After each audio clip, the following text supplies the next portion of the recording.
આજે આપણે એક ઈંડાની એવી વાનગી બનાવીશું કે આ વાનગીનો તમે ક્યારેય સપને ખ્યાલ નહીં કર્યો હોય, કેમ કે આ રેસીપી ખાધા પછી ઘરવાળા કહેશે કે તમે આ મટનનું શાક બનાવ્યું છે કે શું, અને જ્યારે અંદરથી ઈંડા નીકળશે ત્યારે તેઓ આશ્ચર્યમાં પડી જશે. તો તમારે જો આ તારીફ કરાવવી હોય તો તમે આ વિડીયોને પૂરો જોજો. હું તમને ખૂબ જ સરળ રીતે આ વાનગી બનાવતા શીખવીશ. તો ચાલો વધારે ટાઈમ વેડફ્યા વગર શરૂ કરીએ. કેમ છો મિત્રો, હું છું મુખ્તાર હુસૈન અને સ્વાગત છે તમારું મુખ્તાર હુસૈન ગુજરાતી યુટ્યુબ ચેનલ પર.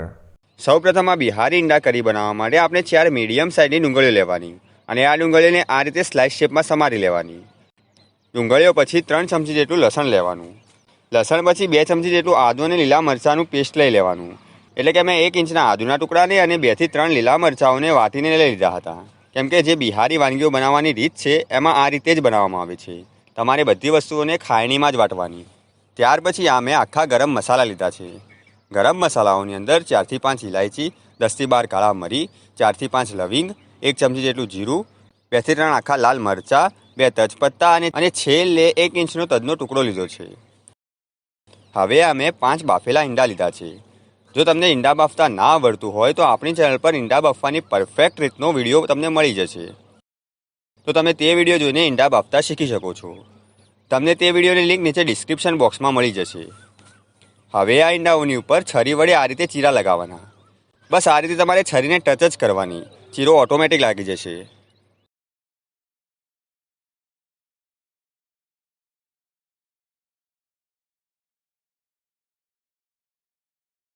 હવે આપણે આ ઈંડાઓને શેલો ફ્રાય કરવાના છે, એટલે કે આપણે આને ઉપરથી ફ્રાય કરવાના છે.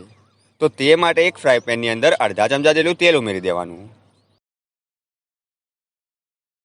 તેલ થોડુંક ગરમ થાય કે તરત જ તમારે આની અંદર ઈંડા ઉમેરી દેવાના.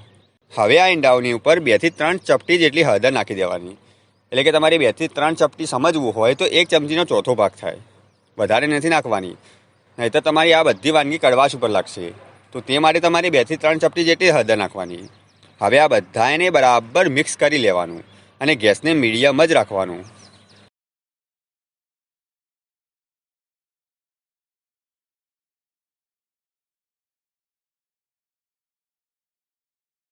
આ ઈંડાઓનો કલર થોડોક બદલાવા લાગે ત્યાર સુધી તમારે આને ચડવવાના છે. જ્યારે તમને લાગે કે ઈંડાઓનો કલર બદલાઈ ગયો છે તો તે જ સમયે તમારે 3 થી 4 ચપટી જેટલું લાલ મરચું ઉમેરી દેવાનું. એટલે 3 થી 4 ચપટી સમજવું હોય તો અડધી ચમચી જેટલું થાય. તમારું મરચું મીડિયમ તીખું હોવું જોઈએ, વધારે તીખું હોય તો 2 ચપટી જેટલું જ નાખજો. આ વાત ઉપર ખાસ ધ્યાન આપજો. મરચું મેળવ્યા પછી તરત જ તમારે ગેસને બંધ કરીને બધા ઈંડાઓને બરાબર મિક્સ કરી લેવાના. મિત્રો, મરચું નાખવાની સાથે જ તમારે ગેસ બંધ કરી લેવાનો. મિત્રો, મરચું નાખવાની સાથે જ ગેસ બંધ કરવાનો મારો આશય એ છે કે મરચું તેલમાં દાજી ના જાય, એટલા માટે મેં ગેસને બંધ કરી દીધો. આપણા ઈંડા સરસ મજાના ફ્રાય થઈ ગયા છે. તો હવે આ ઈંડાઓને આમને આમ આપણે સાઈડમાં મૂકી દેવાના. હવે બધું તૈયાર છે. તો બસ આપણે હવે સબ્જી બનાવવાનું શરૂ કરી લઈએ. તો એટલા માટે મેં એક મોટું તપેલું લીધું છે. હવે આ તપેલાની અંદર 2 ચમચા જેટલું તેલ નાખી દેવાનું. તેલ ઉમેર્યા પછી તેલ ગરમ થાય ત્યાર સુધી રાહ જોવાની. તેલ બરાબર ગરમ થઈ ગયું છે તો હવે આની અંદર આખા ગરમ મસાલા ઉમેરી દઈશું. મિત્રો, આખા ગરમ મસાલાઓની અંદર મેં લાલ મરચાં અને તજપત્તા અત્યારે નથી ઉમેર્યા, કેમ કે જો એ વધારે ચડશે તો દાજી જશે. આપણા ગરમ મસાલા સરસ ફૂટવા લાગે એટલે તમારે આની અંદર લાલ મરચાં અને તજપત્તા ઉમેરી દેવાના. લાલ મરચું એકદમ ફૂલી જાય એટલે તમારે આની અંદર ડુંગળી ઉમેરી દેવાની. વધારે નથી ચડવવાનું. બસ તમારે લાલ મરચું નાખ્યા પછી 4 થી 5 સેકન્ડ માટે જ તમારે આને ચડવવાનું છે. હવે આ બધાને બરાબર મિક્સ કરી લેવાનું.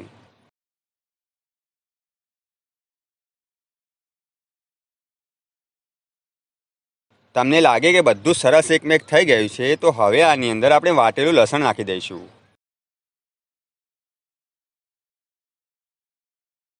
હવે ફરીથી બધું બરાબર મેળવીને આપણે ચડવા દેવાનું. તમારા મનમાં એક પ્રશ્ન થશે કે આ વળી કેવું, ડુંગળીને બ્રાઉન કર્યા વગર જ તમે લસણ ઉમેરી દીધું, એટલે કે ડુંગળીનો બિરિસ્તો કર્યા વગર જ તમે આની અંદર લસણ ઉમેરી દીધું, કેમ કે તમે પહેલાંની વાનગીની અંદર ડુંગળીનો બિરિસ્તો પહેલાં બનાવી નાખો છો અને ત્યાર પછી જ લસણ અને આદુ ઉમેરો છો. તો મિત્રો, આ વાનગી આ જ રીતે બનાવવામાં આવતી હોય છે. તો આ વાનગીની સ્પેશિયાલિટી જ આ છે.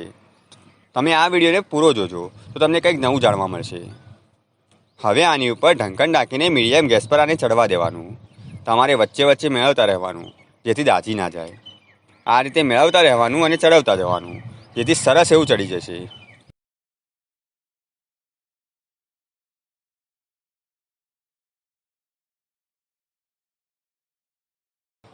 જ્યારે તમને લાગે કે ડુંગળી એકદમ ઢીલી થઈ ગઈ છે અને હવે થોડી કોર્નર ઉપરથી લાલ થવાની તૈયારી થવા લાગી છે, તો તે વખતે તમારે આની અંદર આદુ અને લીલા મરચાંનું પેસ્ટ ઉમેરી દેવાનું. હવે આ બધાને બરાબર મેળવીને આપણે ચડવા દેવાનું. આ રીતે મેળવતા જવાનું અને ચડવતા જવાનું. અંદાજે મીડિયમ ગેસ પર 3 થી 4 મિનિટ સુધી આને ચડવવાનું છે. 4 મિનિટ જેવું થઈ ગયું છે, તો હવે આમાં આપણે 3 આખા લસણના ગઠ્ઠા ઉમેરી દઈશું. મિત્રો, બિહારી મટન કરીની અંદર આ જ રીતે આખું લસણ નાખવામાં આવે છે, તો એટલા જ માટે મેં ઉમેર્યું છે. અને હા, આ લસણ જ્યારે ચડશે એટલે ખાવાની ખૂબ જ મજા પડશે. લસણને બરાબર મેળવીને અડધી ચમચી જેટલી હળદર ઉમેરી દઈશું.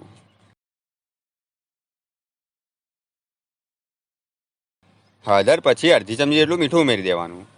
મિત્રો, અહીંયા તમારે હળદર અડધી ચમચી કરતાં પણ થોડીક ઓછી નાખશો તો પણ ચાલી જશે, કેમ કે આપણે પહેલાં ઈંડાની અંદર હળદર નાખી હતી, માટે અત્યારે ઓછી જ નાખવાની. હવે આ બધાને બરાબર મેળવી દેવાનું. હવે આ હળદર અને મીઠાને 1 મિનિટ જેવું મીડિયમ ગેસ પર તમારે ચડવવાનું છે. 1 મિનિટ જેવું થઈ ગયું છે, તો હવે આની અંદર આપણે 1 ચમચી જેટલું લાલ મરચું નાખી દઈશું.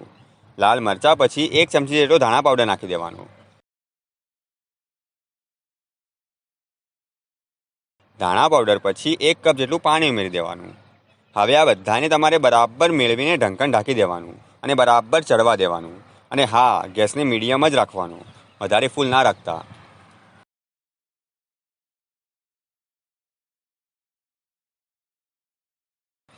2 થી 3 મિનિટ પછી આનું ઢંકણ હટાવી દેવાનું અને આમાં 1 ચમચી ભરીને ચિકનનો મસાલો ઉમેરી દેવાનો. મિત્રો, તમે ચિકનનો મસાલો કોઈ પણ કંપનીનો વાપરી શકો છો અથવા તો ઘરે પણ બનાવી શકો છો. અને જો તમારી પાસે ચિકનનો મસાલો ના હોય તો તમે ગરમ મસાલો નાખશો તો પણ ચાલી જશે. અને તમારે ગરમ મસાલો બનાવતા શીખવું હોય તો આપણી ચેનલ પર તેનો વિડીયો મળી જશે. ચાલો, હું તમને ગરમ મસાલો બનાવવા માટેના વિડીયોની લિંક નીચે ડિસ્ક્રિપ્શન બોક્સમાં આપી દઈશ, તો ત્યાંથી જઈને તમે ગરમ મસાલો બનાવતા શીખી શકો છો. હવે આની ઉપર ઢંકણ ઢાંકીને 2 થી 3 મિનિટ જેવું ચડવવાનું છે.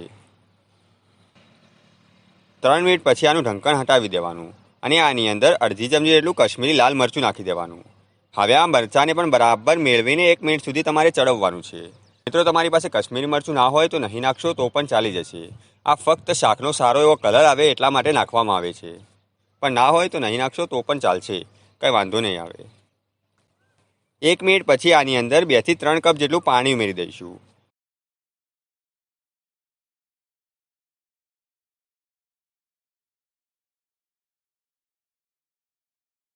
પાણી ઉમેર્યા પછી આની અંદર ઈંડા ઉમેરી દેવાના.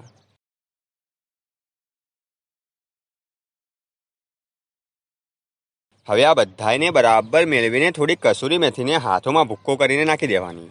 જો તમારી પાસે કસૂરી મેથી ના હોય અને ઘરે સૂકવેલી મેથી હોય તો તે પણ તમે નાખી શકો છો, પણ તમારે એને હાથો વડે ભૂક્કો કરીને જ નાખવાની.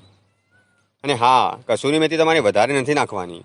તમે જ્યારે આનો ભૂક્કો કરો ત્યારે અડધી ચમચી જેટલો જ થવો જોઈએ, કેમ કે વધારે નાખવા જશો તો શાકનો ટેસ્ટ બદલાઈ જશે અને કડવાશ ઉપર આવી જશે. હવે આ બધાને બરાબર મેળવીને આની અંદર 1 ચમચી જેટલો કિચન કિંગનો મસાલો ઉમેરી દેવાનો.